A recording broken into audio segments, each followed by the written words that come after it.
வணக்கங்க. இவரு தாங்க நம்ம படத்தோட ஹீரோ பாலா.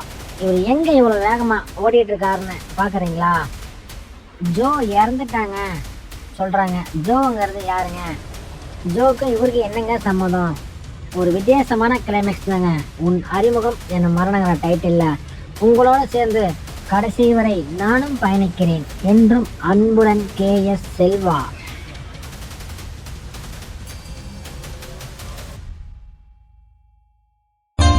என் காதல சொல்லாமலே மறைச்சு வச்ச மனசோட சொல்ல வந்தா நீ இருப்ப உன்னுடைய ஃப்ரெண்ட்ஸோட. சொல்லாமலோ இருக்க முடியல தள்ளாடுற காதல் வழியில. வாழலாங்க வாழ வரைக்கும் வானத்திலே வாழ்க்கை இருக்கும். பெத்தவங்க பிரிச்சா கூட நீதான் எனக்கு பொண்டாட்டி. என் கூட நீ சேர்ந்து அன்பா வாழ்ந்து பாரு ஒரு வாட்டி ஏசி மாட்டி.